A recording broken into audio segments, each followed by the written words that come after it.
आणि मग आज या आठवड्यामध्ये ज्या गोष्टींची आपण आठवण करणार आहोत प्रामुख्यानं, आणि पास्टरने सांगितले की गेले 40 दिवसांच्या उपवास समयामध्ये आपण आहोत. बऱ्याचशा गोष्टींचा विचार तुम्ही त्या ठिकाणी केला असेल, बऱ्याचशा गोष्टी परमेश्वरानं त्या ठिकाणी प्रकट करून दाखवल्या असतील. आणि मग या 40 दिवसांच्या शेवटाकडे येत असताना पुढचा जो आठवडा आहे तो प्रामुख्यानं खूप महत्त्वाचा आठवडा आहे. आणि त्यामध्ये जे शिक्षण मिळतं, पवित्र शास्त्र त्या काळामध्ये ज्या घटना घडल्या त्याविषयी आम्हाला सांगतं. संपूर्ण पृथ्वीचं, मनुष्य जातीचं भविष्य बदलून टाकणाऱ्या या घटना आहेत. जो मनुष्य नाशासाठी राखून ठेवलेला होता. इफिस्करास पत्र याचा 2 अध्याय 1 ते 5 वचने वाचली तर त्या ठिकाणी प्रेषित पाऊल असं म्हणतो की तुम्ही आणि मी पापामध्ये मरण पावलेले लोक होतो. 5व्या वचनामध्ये तो म्हणतो की आम्ही क्रोधाची प्रजा होतो. याचा अर्थ की आमच्या पापामुळं देवाचं क्रोध जो आमच्यावर येणार होता, पापाचं वेतन जे आमच्यावर येणार होतं, आणि त्यापासून मुक्ततेचा मार्ग कोणताही नव्हता. कारण पापानं आमच्यामध्ये आणि देवामध्ये आडबिंत निर्माण केलेली होती. परमेश्वराची कृपा आमच्यावर एवढी झाली की त्यांना आपला एकुलता एक पुत्र या पृथ्वी तलावर तुमच्या आणि माझ्यासाठी पाठवला, यासाठी की त्यानं स्वतःचं बलिदान द्यावं, स्वतःच्या रक्ताच्या द्वारे आमच्या पापाची खंडणी भरावी.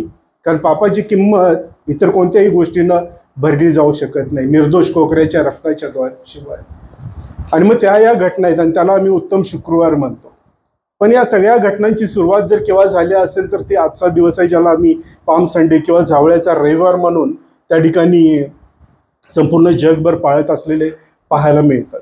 आणि म्हणून या सगळ्या घटना तुमच्या आणि माझ्या जीवनाच्या दृष्टीने अतिशय महत्त्वाच्या आहेत. कारण जर त्या ठिकाणी प्रभूचं येणं नाही आहे, प्रभूचं बलिदान नाही, त्या ठिकाणी जर प्रभूचं पुनरुत्थान नाही, तर मग पाऊल असं म्हणतो करीत पहिले पत्र याचा 15वा अध्याय की तुमचा आणि माझा विश्वास व्यर्थ आहे. तुम्ही आणि मी जे काही करत आहोत प्रभूसाठी, प्रभूच्या नावामध्ये, ते सगळं व्यर्थ आहे. आणि म्हणून या घटनांचा खऱ्या अर्थानं जो काही अर्थ आहे तो तुम्ही आणि मी समजून घेणं ही अतिशय महत्त्वाची गोष्ट आहे. आणि विशेष करून प्रभू येशू ख्रिस्तानं जयशवानं जो यरुशलेममध्ये प्रवेश केला त्याविषयी आम्ही पाहतो की जी 4 प्रमुख शुभवर्तमान आहेत, मत्तेकृत शुभवर्तमान असेल, मार्कृत शुभवर्तमान असेल, लूककृत शुभवर्तमान असेल, योहानकृत शुभवर्तमान असेल, या सगळ्या शुभवर्तमानांमध्ये त्याचा उल्लेख त्या ठिकाणी केलेला आम्हाला पाहायला मिळतो. आणि मग ज्यावेळेस आम्ही पाहतो की प्रभू या ठिकाणी प्रवेश करत आहे त्याला एक बॅकग्राऊंड असलेलं आम्हाला पाहायला मिळते, एक पार्श्वभूमी असलेली पाहायला मिळते. एके प्रकारे ज्यावेळेस प्रभूने या ठिकाणी यरुशलेममध्ये प्रवेश केला त्यानं आपले जे भवितव्य ज्या त्या आठवड्यामध्ये घडणार होतं त्याच्यावर जणू काय शिक्कामोर्तब केलेलं आहे. त्याचं वधस्तंभावरचं मरण, त्याचं वधस्तंभावर होणारं अर्पण, यावर त्याने शिक्कामोर्तब केलेला पाहायला मिळतो. कारण त्याच्या पूर्वीच्या जर घटना बघितल्या प्रामुख्यानं आपण योहानकृत शुभवर्तमानामधून आज पाहण्याचा प्रयत्न करणार आहोत. 12वा अध्याय आणि त्याच्या आधी जर 11वा अध्याय आपण बघितला आणि त्यामध्ये 47 वचनापासून पुढची जर वचनं आपण बघितली तर त्या ठिकाणी आम्हाला पाहायला मिळते की हेडिंगच असं दिलं की मुख्य याजक येशूला ठार मारण्याचा कट करतात. आणि वचन असं म्हणते की यावरून मुख्य याजकांनी व पुरुषांनी सभा भरवून म्हटले, आपण काय करीत आहोत? कारण तो मनुष्य तर पुष्कळ चिन्हे करतो. आपण त्याला असेच सोडले तर सर्व लोक त्याच्यावर विश्वास ठेवतील आणि रोमन लोक येऊन आपले स्थान व राष्ट्र हिरावून घेतील. तेव्हा त्यांच्यापैकी कैफा नावाचा कोण एक मनुष्य जो त्या वर्षी प्रमुख याजक होता तो त्यांना म्हणाला, तुम्हाला काहीच कळत नाही. प्रजेसाठी एका मनुष्याने मरावे आणि संबंध राष्ट्राचा नाश होणे हे तुम्हाला हितावं आहे. आणि त्यावेळेपासून ते त्याला मारण्याचा कट करू लागले असं म्हटलं जातं. परंतु हे सगळं देवाच्या योजनेचा भाग. याजक न कळत जे सत्य होणार होतं, घडणार होतं की संपूर्ण राष्ट्रांकरता एका व्यक्तीनं मरणं गरजेचं आहे, त्यावर सुद्धा शिक्कामोर्तब करतो की प्रभूच्याद्वारे जे काही साध्य होणार आहे त्याविषयी त्या ठिकाणी सांगत आहे. आणि मग बरीचशी वचनं त्या ठिकाणी सांगतात. आणि मग त्यानंतरचं वचनं जर आम्ही बघितलं विशेष करून 54 वचन, आणि असं म्हणलंय की यामुळे येशू तेव्हापासून यहुदी लोकांमध्ये उघडपणे फिरला नाही तर तेथून रानाजवळच्या प्रांतातील एफ्राईम नावाच्या नगरास गेला आणि तेथे आपल्या शिष्यांसह राहिला असं म्हटलेलं आहे. एक भीतीचं वातावरण, एक दबावाचं वातावरण की येशू जर दिसला त्याला शोध घेण्याचा प्रयत्न करत आहे यासाठी की त्याला मारण्यात यावं. कारण त्यांना वाटतं की येशू त्या ठिकाणी राहिला तर आमच्या सत्तेला कदाचित धक्का बसेल, आमच्या प्रतिष्ठेला धक्का बसेल, लोक त्याच्या मागे जातील. आणि म्हणून संपूर्ण त्यावेळेचं जर आम्ही धर्मपुढाऱ्यांचा विचार केला, मंदिराचे जे पदाधिकारी आहेत त्यांचा त्यामध्ये ठिकाणी समाजामध्ये खूप दबदबा होता, अधिकार होते त्या लोकांना. आणि या ठिकाणी मग येशूला जाणून चुकलेलं आहे की हे लोक मला मारण्यासाठी टपलेले आहेत. आणि असं असताना अशा परिस्थितीमध्ये आम्ही पाहतो की येशू यरुशलेममध्ये प्रवेश करत आहे जाणून बुजून, कारण त्याला माहिती होतं की त्याला नेमकं त्या ठिकाणी काय करायचं, त्याला माहिती होतं की त्याला कोणती गोष्ट करण्यासाठी आलेलं आहे, कोणती योजना परमेश्वराला त्याच्याद्वारे त्या ठिकाणी करून घ्यायची आहे. आणि हे सगळं आम्ही पाहतो की हे काही अचानकपणे घडलेल्या गोष्टी नाहीये. परमेश्वराने याची भविष्यवाणी कित्येक वर्ष आधी केलेली आम्हाला पाहायला मिळतं. त्याच्या जन्माविषयी असू दे, त्याच्या मृत्यूविषयी असू दे, यशा संदेष्टासारखा त्या ठिकाणी संदेष्ट आम्ही पाहतो की 700 वर्ष जवळजवळ त्याच्या आधी त्याच्याविषयी भविष्यवाणी केलेली पाहायला मिळते. आणि हा जो प्रसंग आहे त्याविषयी सुद्धा आम्ही पाहतो की जुन्या करारामध्ये जकर्याचं पुस्तक याचा 9वा अध्याय आणि 9वं वचन त्या ठिकाणी भविष्यवाणी करण्यात आलेली होती की वचन असं म्हणतं, सियोन कन्ये जोराने आनंदाचा गजर कर, यरुशलेम कन्ये गजर कर, पहा तुझा राजा तुझकडे येत आहे, तो न्यायी व यशस्वी आहे, तो लीन आहे, गाढवावर गाढवीच्या पिलावर म्हणजे शिंगरावर बसून तो येत आहे, असं त्या ठिकाणी देवाचं वचन त्या ठिकाणी आम्हाला पाहायला मिळतं. प्रकटीकरणाचं पुस्तक आम्ही पाहतो 13वा अध्याय आणि 8वं वचन जर त्या ठिकाणी आपण बघितलं, 8वं वचन, आणि मग वचन त्या ठिकाणी म्हणते की ज्या कोणाची नावे जगाच्या स्थापनेपासून वदलेल्या कोकऱ्याजवळील जीवनाच्या पुस्तकात लिहिलेल्या नाहीत, असे पृथ्वीवर राहणारे सर्वजण त्या श्वापदाला नमन करतील. याचा अर्थ तो यरुशलेममध्ये कशा पद्धतीनं प्रवेश करेल, गाढवीच्या शिंगरावर बसून प्रवेश करेल, तो लीन होऊन प्रवेश करेल आणि मग त्याला वदलं जाईल. या सगळ्या गोष्टी पवित्र शास्त्राच्या वेगवेगळ्या भागामध्ये त्याविषयीची भविष्यवाणी होत असलेली आम्हाला पाहायला मिळतं. आणि म्हणून ही देवानं आखून ठेवलेली योजना आहे. जणू काही एखादं मोठं महानाट्य त्या ठिकाणी घडत आहे. सगळ्या घटना बघितल्या एक मोठा ड्रामा त्या ठिकाणी घडत असलेला पाहायला मिळतो. आणि हे सगळं परमेश्वरानं तुमच्या आणि माझ्या भवितव्यासाठी योजून ठेवलेलं. त्याचा लेखक परमेश्वर, त्याचा दिग्दर्शक परमेश्वर, ते सगळं घडवून आणणारा परमेश्वर, आणि यामध्ये बलिदान देण्यासाठी ज्यानं आपल्या पुत्राला पाठवलं तो सुद्धा परमेश्वर. त्यानं लिहून ठेवलेल्या सगळ्या गोष्टी त्या ठिकाणी आम्हाला पाहायला मिळतात. आणि म्हणून येशू ज्यावेळेस आम्हाला पाहायला मिळते की त्या ठिकाणी राजा म्हणून प्रवेश करत आहे. वचन त्या ठिकाणी सांगते की तुझा राजा त्या ठिकाणी प्रवेश करेल, परंतु राजा केव्हा गाढवावर बसून प्रवेश करत नाही, ते काही त्याचं वाहन नाहीये, पण येशू त्या ठिकाणी गाढवावर बसून प्रवेश करत असलेला आम्हाला पाहायला मिळतो. आणि या सगळ्या गोष्टींच्या द्वारे परमेश्वरानं जी काही भविष्यवाणी केलेली होती त्या भविष्यवाणीची पूर्तता प्रभू येशू ख्रिस्त त्या ठिकाणी करत आहे. या सगळ्या गोष्टी त्या ठिकाणच्या यहुदी लोकांना माहिती होत्या. काय घडणार आहे भविष्यामध्ये, मसीहा कशा पद्धतीने येईल, मसीहाची ते वाट बघत होते. आणि मग मसीहाची वाट बघत असताना या सगळ्या गोष्टी त्यांना माहिती होत्या. आणि म्हणून प्रभू येशू ख्रिस्ताची इच्छा होती त्या ठिकाणी की या सगळ्या गोष्टी त्यांनी बघाव्या. विशेष करून जे धर्मपुढारी लोकांमध्ये भ्रम निर्माण करत होते, त्याचा विरोध करत होते, प्रभूची इच्छा होती की त्यांनी ओळखावं की जो मसीहा येणार आहे, जो मसीहा परमेश्वर पाठवेल, तो मसीहा मीच आहे. तो तारणारा, जो संपूर्ण जगाचं तारण करू शकतो, ज्याला ते सामर्थ्य दिलेलं आहे, तो मसीहा मीच आहे. आणि मग या सगळ्या जीवावरचं संकट घेऊन येशू प्रवेश करत असताना लोकांना ते दाखवून देऊ इच्छितो की तुमचा तारणारा, तुमचा मसीहा या ठिकाणी यरुशलेममध्ये प्रवेश करत आहे. जो कोणी त्याच्यावर विश्वास ठेवेल त्याचं तारण होईल. येशू आपल्या जयसवाच्या प्रवेशानं तो संदेश त्या ठिकाणच्या लोकांना देऊ इच्छितो. त्याची इच्छा होती की लोकांनी अजून सुद्धा अंधारात त्या ठिकाणी मरण पावू नये, अज्ञानामध्ये त्या ठिकाणी लोकांचा नाश होऊ नये. त्यांना तो जाणीव करून देत आहे की ज्या गोष्टींची तुम्ही वाट बघत होता त्या गोष्टींची पूर्तता करण्यासाठी मी या ठिकाणी आलेलो आहे. खरा राजा, खरा तारणारा म्हणून तुमच्यासाठी बलिदान करण्यासाठी देवानं मला पाठवलं. आणि म्हणून चुकीच्या गोष्टींमध्ये अडकून न राहता त्या लोकांनी येशूला आपला राजा म्हणून ओळखावं, खऱ्या अर्थानं राजा म्हणून ओळखावं, ही त्या ठिकाणी येशूची इच्छा दिसते. आणि म्हणून तो त्या प्रत्येक भविष्यवाणीची पूर्तता त्या ठिकाणी प्रभू येशू ख्रिस्त करत असलेला आम्हाला पाहायला मिळतो. आणि त्याची इच्छा होती की त्या लोकांनी त्याला ओळखावं. प्रिय, बऱ्याचशा वेळेस परमेश्वर विविध माध्यमातून तुम्हाला आणि मला त्याची ओळख पटवून देण्याचा प्रयत्न करतो. पवित्र शास्त्रामध्ये असलेल्या घटना ज्या सांगितलेल्या आहेत, ज्या भविष्यवाण्या ज्या घडतील, आणि अशी कोणतीही नाही की देवाचं कुठलाही वचन, कुठलाही शब्द त्या ठिकाणी वायफळ गेला असं केव्हाही झालेलं नाही. आणि मग त्या प्रत्येक गोष्टीची आम्ही आठवण ठेवावी. ज्या आमच्या आजूबाजूला घटना घडत आहेत त्याच्याशी आम्ही वचनाची त्या ठिकाणी तुलना करावी. आणि देव आम्हाला काय सांगू इच्छित आहे, त्या विशिष्ट परिस्थितीमध्ये परमेश्वराची आमच्याकडून काय इच्छा आहे, याकडे आमचं सदोदित लक्ष राहावं ही परमेश्वराची इच्छा आहे. परंतु आम्ही पाहतो की त्यावेळेच्या सामान्य लोकांनी राहू देच, पण धर्माच्या पुढाऱ्यांनी सुद्धा त्या ठिकाणी प्रभू येशू ख्रिस्ताला ओळखलं नाही. त्यांनी ती संधी तारणाची वाया घालवली. धर्मपुढारी होते, वचनाचं ज्ञान होतं, सगळ्या गोष्टी माहिती होत्या, पण मनामध्ये मत्सर, मनामध्ये राग आणि जगाच्या सगळ्या इतर गोष्टींकडे लक्ष एवढं वेधलं गेलेलं होतं की देव स्वतः आपली भविष्यवाणी पूर्ण करत आहे या गोष्टीकडे त्यांचं लक्ष नाही आहे, आणि म्हणून देवाच्या पुत्राला ते ओळखू शकले नाही. आजच्या काळामध्ये विशेष करून आम्ही प्रभूच्या दुसऱ्या येण्याचा दिवस जवळ येत असताना परमेश्वर अनेक गोष्टी आम्हाला दाखवण्याचा प्रयत्न करत आहे, विविध चिन्हांच्या माध्यमातून, विविध घटनांच्या माध्यमातून.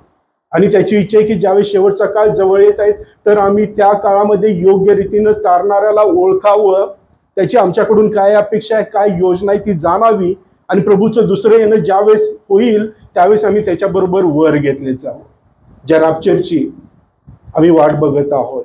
पण जर अजून आम्ही या धर्मपुढाऱ्यांप्रमाणे जर देवाच्या वचनाची आणि घडणाऱ्या गोष्टींची जर तुलना करणार नाही, अज्ञानी राहू, जगाच्या गोष्टींकडे लक्ष देत राहू, मला तुम्हाला सांगू द्या की ज्यावेळेस आम्ही या मंदिरातून बाहेर जातो, पवित्र शास्त्र सोडतो, जगामध्ये हजारो आवाज असे आहेत की तुमचं आणि माझं लक्ष वेधण्यासाठी प्रयत्न करत आहेत.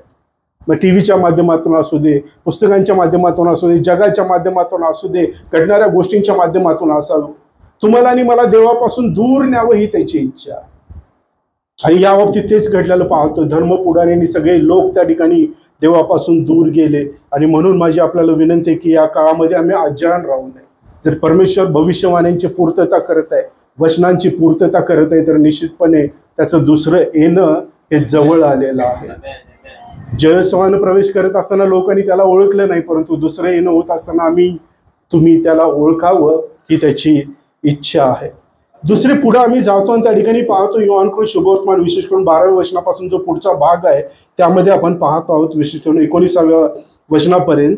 आणि मग पुढे असं पाहायला मिळतं की दुसऱ्या दिवशी सणास आलेले पुष्कळ लोक येशू यरूशलेमेस येत आहे असे ऐकून खजुरीच्या झावळ्या घेऊन त्याच्या भेटीस बाहेर निघाले आणि गजर करीत म्हणाले, होसान्ना, प्रभूच्या नावाने येणारा इस्रायलाचा राजा धन्यवादित असो. आज सुद्धा आम्ही त्याच घोषणा करतो नाही का, होसान्ना होसान्ना. आणि मग त्या ठिकाणी ज्यावेळेस प्रभू येशू ख्रिस्त यरूशलेम मध्ये येणार आहे असं लोकांना समजलं, आणि सण होता, ओलांडणाच्या सणाचे दिवस होते, लोक मोठ्या संख्येने त्या ठिकाणी यरूशलेम मध्ये जमा झालेले होते. आणि मग हे ऐकल्यानंतर ते खजुरीच्या झावळ्या घेऊन त्याच्या भेटीस आले आणि गजर करीत म्हणाले की होसान्ना, प्रभूच्या नावाने येणारा इस्रायलाचा राजा धन्यवादित असो. या घोषणांविषयी बघितलं तर स्तोत्र संहितेमध्ये पुन्हा जुन्या करारामध्ये या घोषणांचा उल्लेख केलेला त्या ठिकाणी पाहायला मिळतो. स्तोत्र 118 आणि 25-26 या वचनांमध्ये त्याचा उल्लेख केलेला आहे. आणि त्या ठिकाणी लोक असं म्हणतात की परमेश्वर आम्ही प्रार्थना करतो, होसाना याचा अर्थ परमेश्वर आम्ही प्रार्थना करतो की आमचे तारण कर. आणि तारण कर याचा अर्थ काय की आम्हास वाचव. तारण म्हणजे दुसरं काही नाही, तारण म्हणजे वाचवलं जाणं, तारण म्हणजे मुक्तता, तारण म्हणजे सुटका आहे. आणि मग त्या जुन्या काळामध्ये आम्ही पाहत होतो की लोक अशाच पद्धतीनं परमेश्वराचा आक्रोश करत होते की परमेश्वरा तू आमचं तारण कर, होसाना तू आम्हाला वाचव, तू आम्हाला जगापासून या संकटापासून वाचव, असे त्या ठिकाणी ते घोषणा करत होते. आणि मग त्याच घोषणा हे लोक या ठिकाणी पुन्हा करत असलेले पाहायला मिळतात.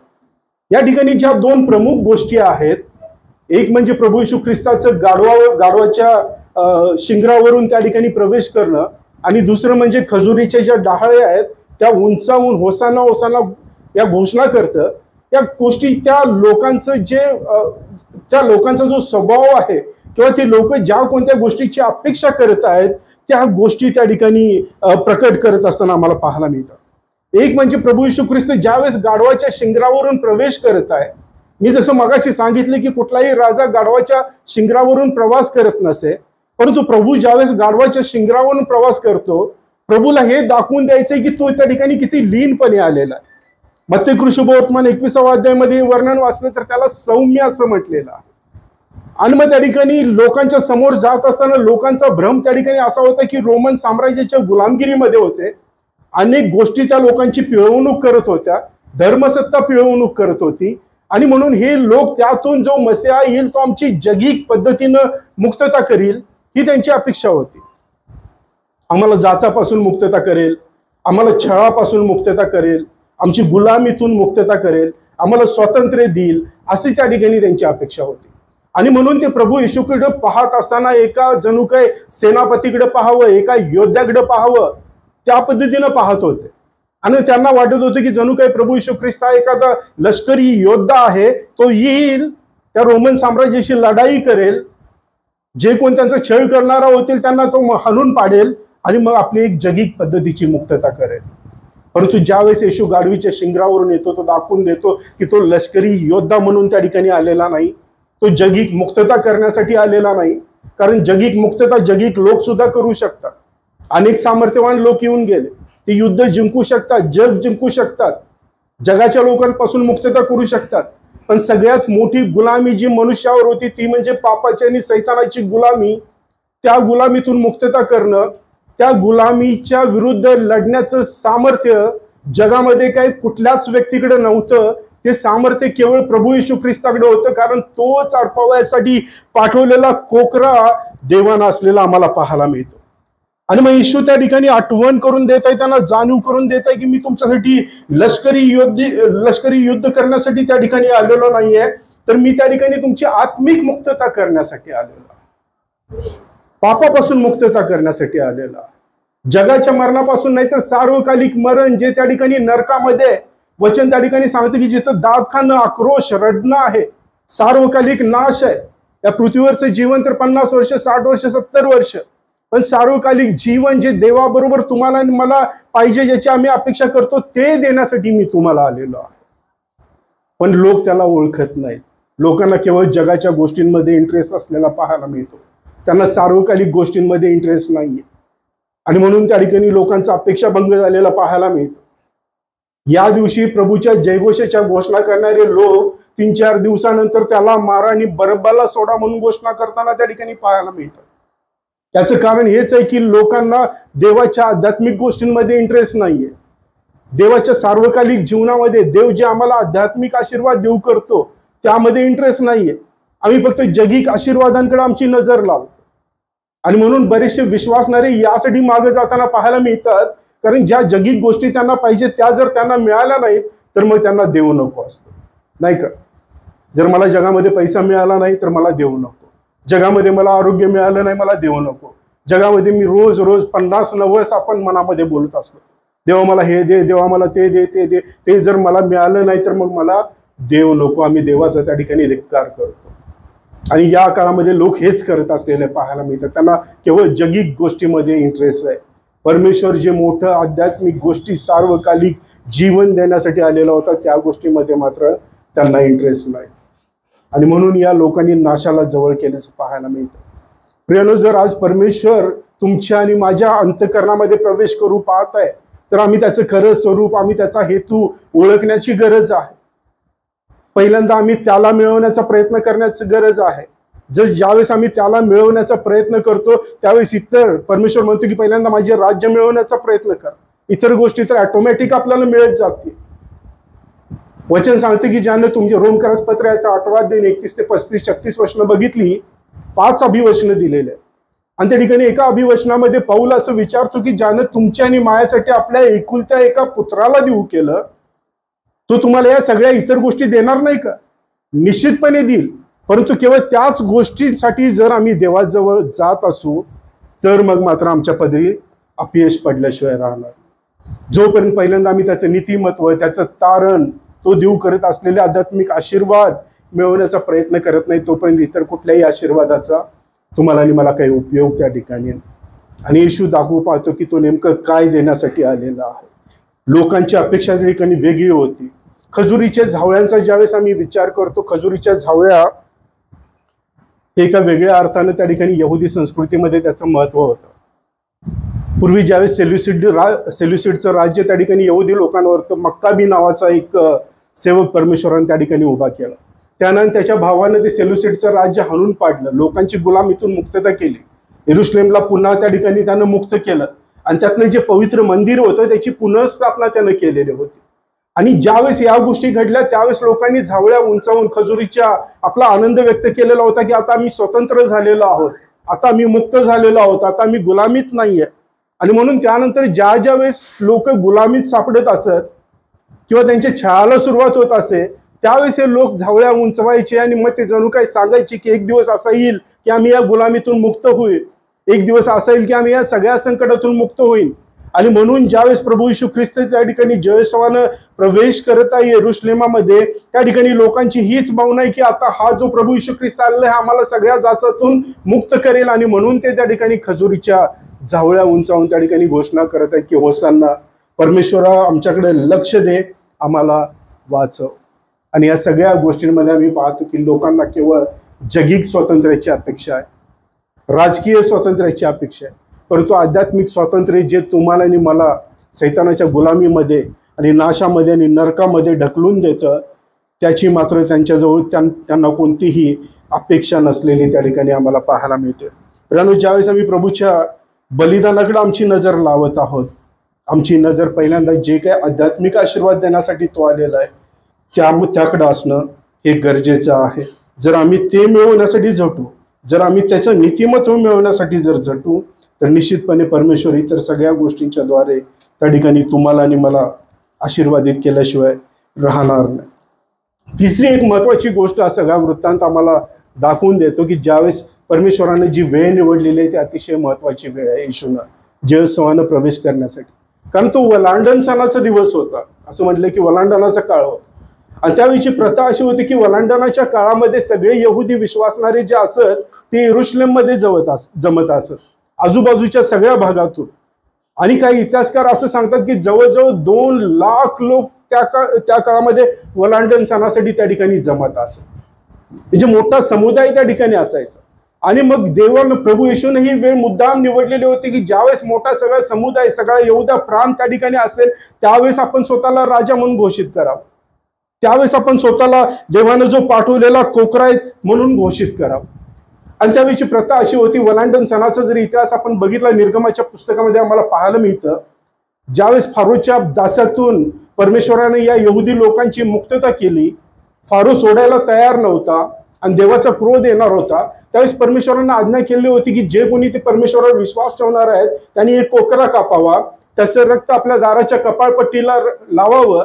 म्हणजे ज्यावेळेस देवाचा क्रोध येईल, देवाची देवदूत येतील, ज्या कपाळपट्टीवर देवाचं कोकऱ्याचं रक्त आहे त्या घरामध्ये कोणाचाही नाश होणार नाही, इतर घरातल्या लोकांचा नाश केला जाईल. आणि ते बचावाचं चिन्ह होतं. आणि मग अद्भुत रीतीनं परमेश्वराने दास्यातून त्यांची मुक्तता केलेली होती. त्या दास्यातून झालेल्या मुक्ततेची आठवण म्हणून त्या यहुदी लोकांना आज्ञा होती की प्रत्येक वर्ष हा दिवस तुम्ही पाळावा, यासाठी की समजेल की परमेश्वराने किती अद्भुत कृपा तुमच्यावर केलेली आहे, किती मोठ्या गुलामीतून परमेश्वराने तुम्हाला बाहेर काढलेला आहे. आणि परमेश्वराच्या कृपेची आठवण म्हणून त्यांनी हे करावं अशी परमेश्वराची इच्छा होती. जवळजवळ 2 लाख लोक त्या ठिकाणी यरुशलेममध्ये जमलेले आहेत. आणि अशी सुद्धा आज्ञा होती की ज्यावेळेस हे लोक जमत असत, प्रत्येक व्यक्ती आपल्या आपल्या घराण्याप्रमाणे एक एक कोकरा घेऊन त्या ठिकाणी यरुशलेममध्ये प्रवेश करत असत. त्या कोकऱ्याचं अर्पण त्या ठिकाणी करण्यात येत असत. आम्ही जर नजरेसमोर चित्र उभा केलं, आपल्या आजूबाजूला बऱ्याचशा यात्रा जत्रा त्या ठिकाणी घडताना पाहायला मिळतात, नाही का? आणि प्रत्येक घरामध्ये आम्ही त्या ठिकाणी पाहतो की एखादं कोकरू, एखादं बकरं त्या ठिकाणी अर्पण केलं जातं. आणि मग ही तर छोटी छोटी गावं आहेत, परंतु ज्यावेळेस आम्ही यरुशलेमचा विचार करतो, साधारण असं सांगितलं जातं की 2-2.5 लाख लोक त्या ठिकाणी जमलेले आहेत आणि तेवढ्याच प्रमाणात लाखो बकरी त्या ठिकाणी अर्पण करण्यासाठी आणलेले आहेत, लाखो कोकरे अर्पण करण्यासाठी आणलेले आहेत. आणि मग हे अर्पण करीत असताना लोकांच्या मनामध्ये पुन्हा तीच इच्छा आहे की परमेश्वरानं आमच्या या अर्पणाचा स्वीकार करावा आणि आम्हाला सर्व जाचातून, सर्व त्रासातून, सर्व क्रोधातून त्या ठिकाणी आम्हाला मुक्त करावं. परंतु त्या ठिकाणी प्रभू येशू ख्रिस्त या सगळ्यांच्या मध्ये दाखवून देत आहे, लाखो कोकरे बाजूला असताना हे सगळे कोकरे एकाच कोकऱ्याकडे लक्ष वेधू इच्छितात. आणि तो म्हणजे या ठिकाणी अर्पावयास आणलेला कोकरा. योहान कृष्ण शुभवर्तमान याचा पहिला 29 वचन त्या ठिकाणी योहान त्याच्याविषयी साक्ष देताना म्हणतो काय की हा पहा देवाचा कोकरा, नाही का, अर्पण करण्यासाठी आणले, जगाचं पाप खरण करू शकेल, जगाच्या पापाची किंमत मोजू शकेल अशी सामर्थ्य, असं अधिकार केवळ त्याच कोकऱ्याकडे. प्रभू येशू ख्रिस्त त्या ठिकाणी दाखवून देत आहे की जगासाठी अर्पण करावायचा कोकरा इतर कोणी नाही तर तोच असलेला आम्हाला पाहायला मिळतो. प्रियानो, जगामध्ये कदाचित तुम्ही बरेचसे अर्पण देवाला देण्याचा प्रयत्न कराल, लोक सुद्धा विविध अर्पणातून देवाला संतुष्ट करण्याचा त्या ठिकाणी प्रयत्न करतात.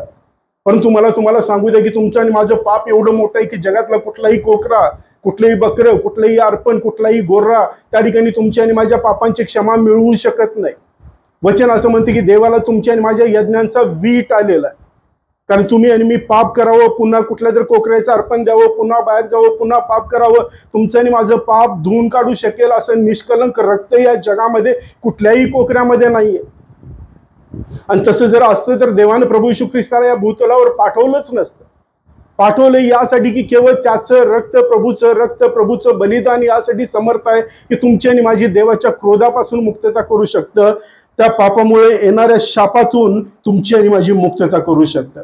जर करीत करास पहिले पत्र याचा 5वा अध्याय आणि 6 ते 8 वचनं जर आपण बघितली, वचन त्या ठिकाणी असं म्हणतं की तुमचे हे अड्डेत्या बाळगणे बरे नव्हे, थोडे खमीर सगळा गोळा फुगवते, हे तुम्हाला ठाऊक नाही काय? तर जुने खमीर काढून टाका, अशा हेतूने की तुम्ही जसे बेखमीर झाला आहात तसे तुम्ही नवा गोळा व्हावे, कारण आपला वलांडणाचा यज्ञ पशु जो ख्रिस्त त्याचे अर्पण झाले. केवळ त्याच्या अर्पणामुळे त्या ठिकाणी तुम्हाला आणि मला सार्वकालिक जीवनाची खात्री असलेली पाहायला मिळते. पेत्राचं त्या ठिकाणी आम्ही पहिले पत्र बघतो. पेत्राचे पहिले पत्र आणि त्याचा पहिला अध्याय आणि 18 आणि 19 जर वचनं आपण त्या ठिकाणी बघितली तर त्या ठिकाणी वचन असं सांगतं, कारण वाडवडिलांच्या परंपरेने चालत आलेल्या तुमच्या निरर्थक वागणुकीपासून सोने रुपये अशा नाशवंत वस्तूंनी नव्हे, तर निष्कलंक व निर्दोष कोकरा असा जो ख्रिस्त त्याच्या मौल्यवान रक्ताने तुम्ही मुक्त झालेला आहात. तुम्हाला आणि मला मुक्ती देण्याचं सामर्थ्य केवळ प्रभूमध्ये आहे. वर आकाशामध्ये आणि खाली पृथ्वीवर असं कुठलंही सामर्थ्य नाही की जे तुमचं आणि माझं तारण घडवू आणू शकेल.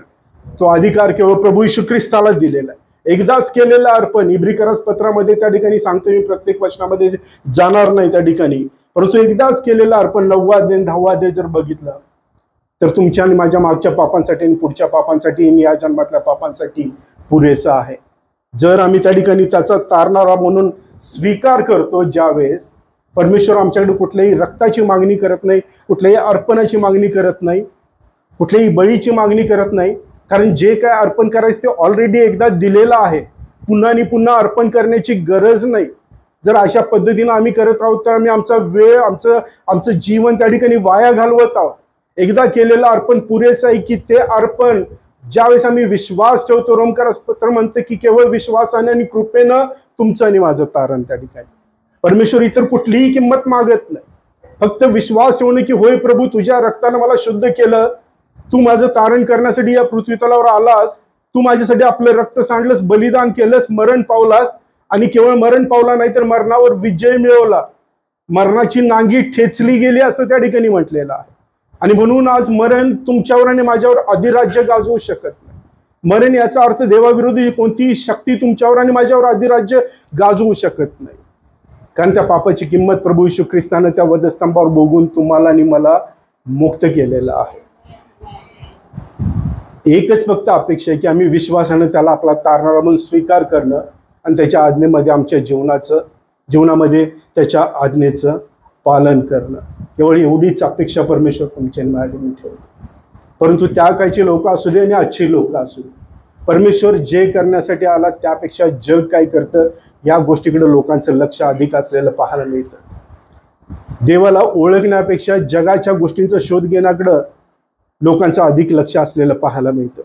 आणि म्हणून त्यावेळेच्या काही लोकांच्या प्रतिक्रिया जर बघितल्या आपण जाता थोडक्यामध्ये, मत्तेकृत शुभवर्तमान याचा 21वा अध्याय आणि 11वं वचन त्या ठिकाणी ज्यावेळेस आम्ही पाहतो, मत्तेकृत शुभवर्तमान याचा 21वा अध्याय आणि 11वं वचन, प्रत्येक शुभवर्तमानामध्ये या घटनांचा उल्लेख त्या ठिकाणी केलेला पाहायला मिळतो. 21वा अध्याय आणि 11वं वचन, त्या ठिकाणी वचन असं आम्हाला सांगतं, 10 आणि 11 वचन, तो यरूशलेमेत आल्यावर सर्व नगर गजबजले व म्हणाले, हा कोण? लोकसमुदाय म्हणाले, गालिलातील नासरेतातून आलेला हा येशू संदेष्टा होय. लोक अजून त्याला केवळ एक संदेष्टा, एक गुरुच म्हणून ओळखतात. इतर सगळ्या गुरूंसारखा तो एक गुरु नाही का. येशूनं भविष्यवाण्यांची पूर्तता करून दाखवली. त्या ठिकाणी आम्ही पाहतो की येशूनं भविष्यवाण्यांची पूर्तता करून त्यांना आठवण करून दिली की जो मसीहा येणार होता तो मीच आहे. वलांडण कोकऱ्याची आठवण त्याने त्या ठिकाणी लोकांना करून दिली की तुमच्यासाठी अर्पावयाचा कोकरा तो मीच आहे. ती शिकवण प्रभू येशू ख्रिस्त विशेष करून शेवटच्या काळामध्ये देत असलेला आम्हाला पाहायला मिळतो. त्या ठिकाणी वाचवले जाण्याची तारणाची गरज सुद्धा त्या लोकांना त्या ठिकाणी पाहायला मिळते. परंतु ही सगळ्या गोष्टींचा शोध लोक जगामध्ये घेण्याचा प्रयत्न करत असलेले आम्हाला पाहायला मिळतात. येशू त्यांच्या दृष्टीनं अजून सुद्धा तारणारा नाही तर केवळ एक गुरु त्या ठिकाणी असलेला पाहायला मिळतो. लूका शुभवर्तमानामध्ये आम्ही पुढे जातो.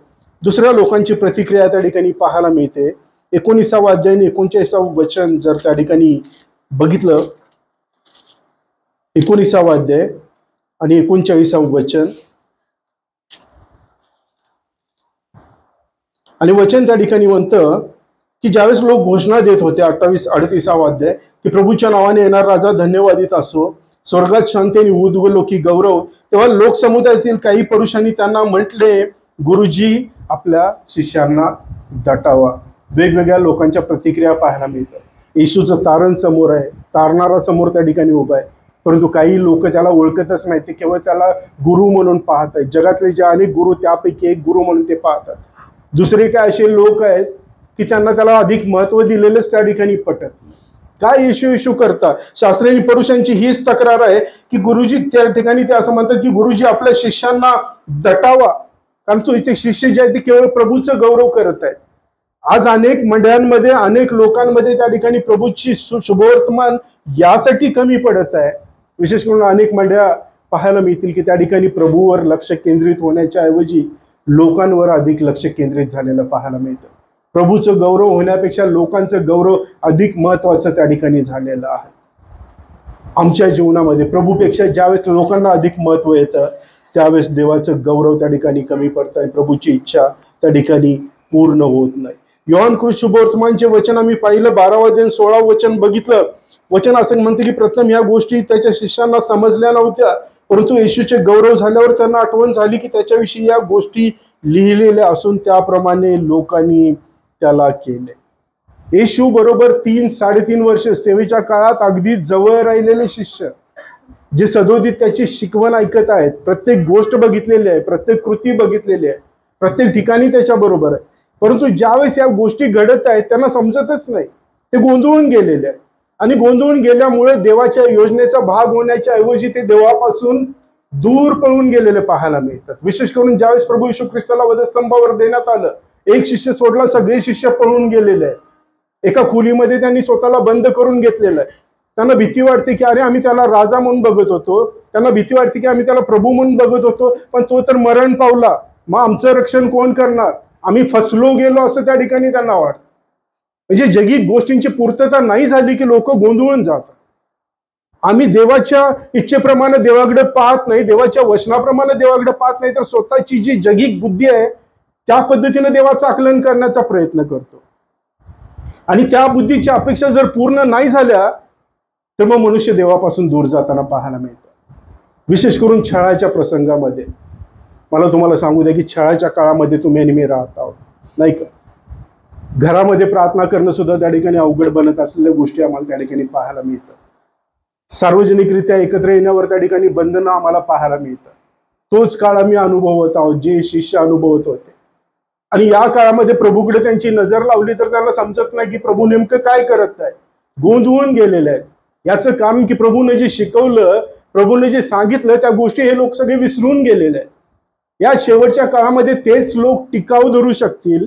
विशेष करून छळामध्ये मंडळी मला तुम्हाला सांगू द्या, तेच लोक प्रभूमध्ये टिकाव धरू शकतील की ज्यांची नजर केवळ प्रभूवर खेळलेली आहे, केवळ त्याच्या शिक्षणावर खेळलेली आहे, केवळ प्रभूच्या योजनेवर खेळलेली आहे. ती योजना जर आम्ही जाणत नाही, प्रभू आम्हाला काय सांगतो हे जर आम्ही लक्षात ठेवत नाही, तर तुमची आणि माझी अवस्था गोंधळल्यासारखी निश्चितपणे होईल. आणि मग त्या ठिकाणी आम्ही स्वतःला एका खोलीमध्ये बंद करून घेऊ. आम्हाला भीती वाटते बाहेर कसं पडायचं, नको बाहेर पडलं तर छळ होईल, रोमन साम्राज्य शोध घेत आहे आमचं. आणि या शिष्यांची झालेली गोंधळलेली अवस्था, त्यांची प्रतिक्रिया त्या ठिकाणी आम्हाला पाहायला मिळते. परंतु त्या ठिकाणी मात्र मोजके लोक आहेत. 12व्या अध्याय 17व्या वचनामध्ये आम्हाला त्यांच्याविषयी पाहायला मिळतं, विशेष करून 12व्या अध्याय 17व्या वचनामध्ये. आणि त्या ठिकाणी असं म्हटलंय की त्याने लाजराला कबरेतून बोलावून मेलेल्यातून उठवले. त्यावेळेस जो लोक समुदाय त्याच्याबरोबर होता त्याने त्याबद्दल साक्ष दिली असं त्या ठिकाणी म्हटलेलं आहे. काही मोजके लोक त्या ठिकाणी आहेत. काही लोक आम्ही पाहतो की त्या लोकांना कोण आहे काही देणं घेणं नाही. त्यांना वाटतं जगात अनेक गुरु आहेत, 100 गुरु आहेत, त्यापैकी कोणतरी एक आहे. काही लोक असे आहेत की ज्यांना स्वतःची प्रतिष्ठेचे पडलेले आहे. त्यांना वाटतं की हा येशू या ठिकाणी आला तर आमची प्रतिष्ठा, आमचं पद, आमचं सामर्थ्य कमी होईल, म्हणून त्या ठिकाणी त्यांना येशू नाही. काही लोक असे आहेत की सगळे गोंधळून गेलेले आहेत आणि जगामध्ये असेच लोक आम्ही पाहतो. काही लोक गोंधळून गेलेले आहेत, काही लोकांना देवाशी काही देणं घेणंच नाहीये, काही लोक देवाला काहीतरी वेगळंच समजून त्याच्याकडून वेगळ्याच अपेक्षा करत आहेत आणि हे सगळे लोक नाशाच्या दिशेनं वाटचाल करत असताना आम्हाला पाहायला. मात्र काही लोक त्या ठिकाणी आहेत की ज्यांनी प्रभू येशू ख्रिस्ताने केलेली कृत्य त्या ठिकाणी बघितलेली होती. प्रभू येशू ख्रिस्ताने केलेला चमत्कार त्याने बघितलेला होता. त्याने लाजराला कबरीतून बोलावून मेलेल्यातून उठवलेलं होतं, ते त्यांनी बघितलेलं होतं. आणि मग ज्यांनी हे बघितलेलं होतं स्वतःच्या डोळ्यांनी, अनेक लोक असतील, मोठा समुदाय त्या ठिकाणी असतील, परंतु त्या ठिकाणी काही मोजके लोक असे आहेत, त्यावेळी जो लोकसमुदाय त्याच्याबरोबर होता त्यांनी त्याबद्दल साक्ष दिली. प्रियानो, आम्ही असे लोक असण्याची गरज आहे की जर खऱ्या अर्थानं आम्ही प्रभूचं गौरव बघितलेला आहे, आमच्या जीवनामध्ये जर आम्ही त्याचा अनुभव घेतलेला आहे, आमच्या मंडळीमध्ये जर आम्ही त्याचा अनुभव घेतलेला आहे, आम्ही बघतो की देव माझी प्रार्थना ऐकतो, आम्ही बघतो की देव मला कृपा पुरवतो, ज्यांनी हे बघितलेलं आहे ते जर लोक साक्ष देणार नाही तर मग प्रभूचं शुभवर्तमान लोकांपर्यंत जाऊ शकत. जर आम्ही साक्ष देण्यामध्ये प्रभूने दिलेली जी महान आज्ञा आहे ती हीच आहे, दुसरी कुठलीच नाही. ती साक्ष जर आम्ही देत नसू तर आम्ही प्रभूच्या योजनेचा भाग नाही आहोत. त्या काळामध्ये तर आम्ही बघतो की या लोकांनी केवळ लाजराला मेल्यातून उठवलेलं बघितलेलं होतं, पण तुम्ही आणि आम्ही असे लोक आहोत की परमेश्वराने तुम्हाला आणि मला स्वतःला मेलेल्यातून उठवलेलं आहे, नाही का? इफिस्करास पत्र तेच सांगतं. पाऊल त्या ठिकाणी असं म्हणतो की तुम्ही आणि मी आमच्या पापामध्ये मेलेलोच होतो, आणि जे पापामध्ये देवापासून दूर आहे ते देवाच्या दृष्टीने मेलेलेच आहे. त्यांचा देवाचा काही संबंधच नाही, प्रेताप्रमाणे ते पडलेले. पण प्रभूची कृपा तुमच्यावर माझ्यावर एवढी झाली की त्यानं तुम्हाला आणि मला बलिदान दिलं माझ्यासाठी, आणि म्हणून त्याच्या बरोबर आम्ही त्या ठिकाणी उठवलं गेलो असं वचन त्या ठिकाणी सांग. त्याच्याबरोबर त्यानं आम्हाला जीवन केलं, त्यानं आम्हाला नवीन जीवन दिलं. जर मग इतरांना जीवन केल्याचं पाहून जर लोक साक्ष देतात, तर मग तुम्ही आणि मी जे स्वतः मेलेलो होतो ते आम्ही जर मेलेल्यातून पुन्हा उठलेलो आहोत, तर मग आम्ही किती मोठ्या पद्धतीने साक्ष देण्याची गरज आहे. प्रभू येशू ख्रिस्त अशा लोकांची त्या ठिकाणी वाट बघत आहे जे केवळ होसाना होसाना म्हणून घोषणा देत राहणार नाहीत. घोषणा देत असतील पण त्यांच्या मनाच्या अपेक्षा वेगळ्या असतील, त्यांना अजून आध्यात्मिक आशीर्वादाची जाणीवच नाही. प्रभूनं नेमकं आमच्यासाठी काय केलं याची त्याला जाणीवच नाही. प्रभू अशा लोकांची वाट बघत आहे, ते होसाना होसाना घोषणा यासाठी देतील, प्रभूचं गौरव यासाठी करतील की ते जाणतात की परमेश्वरानं त्यांना मेलेल्यातून पुन्हा उठवलेलं आहे. त्यानं दिलेलं नवीन जीवन, त्याचे आशीर्वाद, त्याचं सामर्थ्य जे पवित्र आत्म्याच्या द्वारे परमेश्वर तुम्हाला आणि मला देऊ करतो, ते आमच्या जर जीवनामध्ये पाहिजे असेल तर आम्ही अशा घोषणा देणारे लोक पाहू की ज्यांना प्रभूंना आमच्या जीवनामध्ये केलेल्या चमत्काराची जाणीव आहे. जोपर्यंत आम्ही त्याची साक्ष देणार नाही, जोपर्यंत आम्ही त्या प्रभूचं गौरव करणार नाही, तोपर्यंत आम्ही त्याच्या योजनेचा भाग बनू शकत नाही. कारण प्रभू 3.5 वर्ष या पृथ्वी तलावर राहिला, नाही का? त्यानंतर निघून गेला. पण निघून जाताना त्यानं त्याची जी जबाबदारी ती सगळी तुमच्यावर माझ्यावर दिलेली आहे. आणि म्हणून मंडळीला इतर कुठल्या उपमा असतील, 1000 असतील, पण सगळ्यात महत्वाची उपमा आहे की ख्रिस्ताचं शरीर असं म्हटलेलं आहे, आणि तुम्ही आणि मी सगळे त्याचा अवयव आहोत. जर ते शरीर ख्रिस्तानं जे काम सोपवलं आणि त्या शरीराला मदत करण्यासाठी ख्रिस्तानं आपला आत्मा या ठिकाणी ठेवून गेला, पवित्र आत्मा, जो तुमच्या आणि माझ्यासाठी कैवारी म्हणून, विसार म्हणून, मार्गदर्शक म्हणून पाठवलेला आहे, जो तुमच्या आणि माझ्यामध्ये वास करतो. आणि जर आम्ही म्हणतो की पवित्र आत्मा आमच्यामध्ये वास करतो, परंतु जर साक्ष देण्याचं सामर्थ्य नसेल तर काहीतरी चुकीचं आहे. एकतर आमचं तारण झालेलं नाही किंवा पवित्र आत्मा आमच्यापासून दूर आहे. आणि पवित्र आत्मा दूर असेल तर निश्चित समजा की तुमचं तारणच झालेलं नाही. कारण ज्या कोणाचं तारण झालं त्या प्रत्येकाला पवित्र आत्मा तो विसार म्हणून दिलेला आहे. ही अपेक्षा परमेश्वर आमच्याकडून करतो की जे परमेश्वरानं कार्याची सुरुवात केली, जोपर्यंत त्याचं दुसरं येणं होत नाही तोपर्यंत जे काम चालू राहणार आहे ते मंडळीनं चालू ठेवावं आणि पुढे न्यावं, ही त्याची अपेक्षा आहे. संकट असतील, अडचणी असतील, छळ असेल, सगळं असेल, परंतु या सगळ्यांमध्ये तुम्हाला आणि मला सहाय्य करणारा, बळ देणारा, स्थैर्य देणारा परमेश्वर सुद्धा त्या ठिकाणी आहे. संपूर्ण इतिहास आम्हाला सांगतो की ज्या ज्यावेळी छळ वाढला, परमेश्वराचं सामर्थ्य वाढलं. परमेश्वराचं नाव कोणी दाबू शकलं नाही. जगाच्या अंतापर्यंत जोपर्यंत प्रत्येक गुडघा त्याच्या पुढे टेकला जात नाही, प्रत्येक जीवा कबूल करत नाही की तोच प्रभू आहे, तोपर्यंत कोणीही येशूचं नाव त्या ठिकाणी दाबू शकत नाही. परंतु प्रश्न एवढाच आहे की आम्ही त्याचा भाग असणार आहोत किंवा नाही. साक्ष देण्यामध्ये तुम्ही आणि मी असणार आहोत किंवा नाही. त्याच्या नावाची घोषणा करण्यामध्ये तुम्ही आणि मी असणार आहोत किंवा नाही. परमेश्वर करो आणि तुम्हाला आणि मला प्रत्येकाला सहाय्य करो की जी अपेक्षा तो आमच्याकडून देतो की आम्ही त्याला खऱ्या अर्थाने ओळखावं, आम्ही त्याला जाणून घ्यावं, आमच्या हृदयामध्ये त्याचा आपला तारणारा म्हणून स्वीकार करावा आणि त्याच्या सामर्थ्यानं, त्याच्या मार्गदर्शनानं, त्याच्या योजनेच्या पूर्ततेसाठी आम्ही झटत राहावं. प्रभू, मी तुझी उपकार स्तुती करतो, तुझ्या नामाला धन्यवाद देतो. प्रिय परमेश्वर, तुझ्या महान कृपेबद्दल. परमेश्वर, आम्ही आमच्या पापामध्ये मेलेलो होतो, आम्ही क्रोधाची प्रजा होतो परमेश्वर, पण तुझी अद्भुत कृपा तू आमच्यावर केलीस. आपला एकुलता एक पुत्र तू या भूतलावर पाठवलास यासाठी की आमच्या पापाची किंमत त्यानं मोजावी, आम्हाला मेलेल्यातून पुन्हा उठावं, नवीन जीवन द्यावं, की जे जीवन तुझ्या सामर्थ्याचं जीवन असेल परमेश्वर. असं जीवन की जे तुझ्या कृपेचं आणि आशीर्वादाचं जीवन असेल. त्या जीवनाबद्दल परमेश्वर आम्ही तुझ्या नावाला धन्यवाद देतो. ते जीवन तू आम्हाला दिलेलं आहेस. जर ते जीवन दिलेलं आहेस परमेश्वर, तू आम्हाला तुझ्या शरीराचा भाग, तुझी लेकरं बनवलेलं आहेस परमेश्वर. तुझ्या आमच्याकडून ज्या काही अपेक्षा आहेत त्या आम्ही पूर्ण करावे यासाठी तू आम्हाला प्रत्येकाला तुझ्या हातामध्ये घे अशी प्रार्थना आणि विनंती करतो. आम्ही गोंधळलेले असू नये, आम्ही तुझा द्वेष करणारे असू नये, आम्ही जगीत प्रतिष्ठेमध्ये गुरफटलेले असू नये. आमच्या दृष्टीनं परमेश्वरा तू केवळ हजारो लोकांपैकी एक गुरु असा असू नयेस तू, तर तू केवळ आमचा एकमेव तारणारा जो आम्हाला नवीन जीवन देतो तोच असावास अशी प्रार्थना आणि विनंती करतो. तुझ्यासाठी साक्षीचं जीवन जगण्यासाठी आमच्या मुखाद्वारे, आमच्या कृतीद्वारे, आमच्या जीवनाद्वारे सदोदित तुझं साक्ष देण्यासाठी तू आम्हाला सहाय्य कर अशी आम्ही प्रार्थना आणि विनंती करतो. प्रभू, तारणारा प्रिय प्रभू येशू ख्रिस्त याच्याच प्रियाने गोड अशा नावात मागतो. आमेन.